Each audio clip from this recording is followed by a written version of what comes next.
नमस्कार दोस्तों, मैं हूं मोहित और आप देख रहे हैं दैनिक जागरण। अमेरिकी राष्ट्रपति चुनाव के नतीजे पर विदेश मंत्री एस जयशंकर ने प्रतिक्रिया दी है। उन्होंने कहा कि मेरे विचार से भारत और अमेरिका के संबंध के 4-5 पहलू हैं। व्यापारिक तौर पर भी दोनों देशों के रिश्ते काफी महत्वपूर्ण हैं। मुझे उम्मीद है कि ट्रंप की जीत के बाद दोनों देशों के रिश्ते और बेहतर होंगे। ट्रंप के शासन में भारत के लिए नए अवसर खुलेंगे। उन्होंने आगे कहा कि डिजिटल क्षेत्र में दोनों देशों के बीच जो व्यापार और टेक्नोलॉजी सेवाओं के आदान प्रदान में कोई रुकावट नहीं आएगी। वहीं अप्रवासन जैसे मुद्दों पर भी भारत की चिंता करने की जरूरत नहीं है।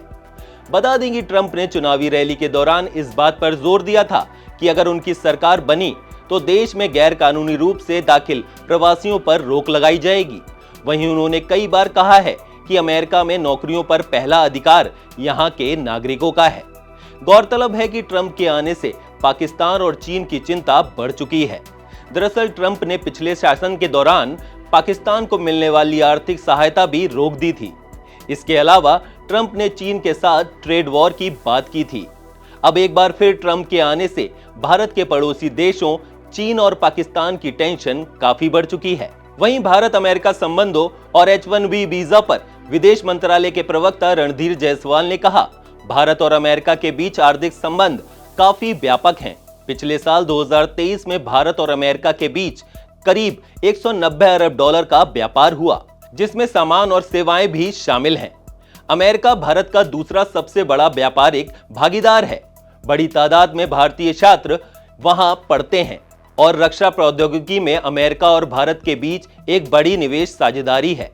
हम इन सभी मुद्दों पर उनके साथ अच्छी बातचीत करना चाहेंगे और हमारे संबंध और मजबूत हुए हैं। आपको बता दें कि H-1B वीजा प्रोग्राम का मकसद अमेरिका में कुशल श्रमिकों की कमी को दूर करना है। ये उन गैर अप्रवासी लोगों को मिलता है जो काम करने के इरादे से अमेरिका जाते हैं। उन्हें ग्रीन कार्ड मिलता है। H-1B वीजा 6 साल के लिए वैध होता है। H-1B वीजा धारक शख्स अपने बच्चों और पत्नी के साथ अमेरिका में रह सकते हैं। वो अमेरिका की नागरिकता के लिए भी अप्लाई कर सकते हैं। अमेरिकी कंपनियों की डिमांड चलते भारत के IT प्रोफेशनल को सबसे अधिक H-1B वीजा मिलता है। अमेरिकी सरकार का डेटा भी बताता है कि पिछले कुछ सालों में H-1B वीजा धारकों में सबसे ज्यादा भारतीय हैं। वित्त वर्ष 2023 में कुल 3.86 लाख H-1B वीजा स्वीकृत हुए। इसमें से 72.3% यानी 2.79 लाख भारतीयों के पास थे।